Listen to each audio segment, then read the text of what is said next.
ये है हरा धनिया। हरा धनिया पूरा साल ग्रोथ कर सकता है, बस जब बहुत ज़्यादा गर्मी के महीने आते हैं ना, जून, जुलाई और अगस्त के महीने में इनके पत्तों के ऊपर बर्निंग आ जाती है और पत्ते इनके झुलस जाते हैं, गर्म हवा चलने की वजह से। बाकी पूरे 10 महीने ये अच्छी ग्रोथ करता रहता है। ये इसके पत्ते हैं जो कि मैच्योर हो चुके हैं। मैच्योर होने की वजह से इन पत्तों का टेस्ट इन पत्तों जैसा नहीं रहता। इसलिए ऐसे जब पौधे बन जाएँ तो समझ लीजिएगा वो बहुत ज़्यादा मैच्योर हो चुके हैं, या तो उनको उखाड़ लें, अगर नहीं निकालना चाहते तो इसको लगा रहने दें।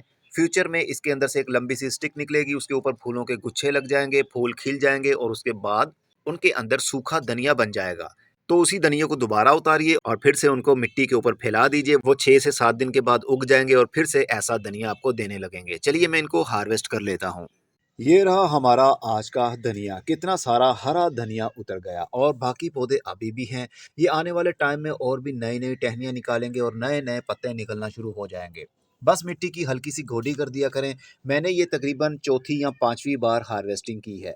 बस जब तक पौधे के पत्ते इस तरह के नहीं हो जाते तब तक आप पौधे से पत्ते उतार कर अपने किचन में इस्तेमाल कर सकते हैं। बस जब पौधा ज़्यादा मैच्योर हो जाए तो फिर धनिया खाने का टेस्ट वो नहीं रहता।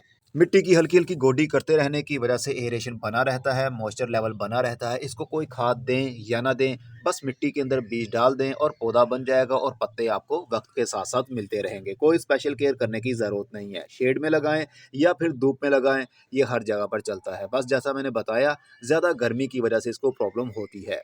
आप भी अपने किचन में जाएँ और वहाँ से सूखा धनिया लीजिए और मिट्टी के ऊपर फैला दीजिए और 10 दिन के अंदर-अंदर बीज जर्मिनेशन अपनी शुरू कर देंगे, तो फिर आपके पास भी आपके घर का ऑर्गेनिक धनिया होगा।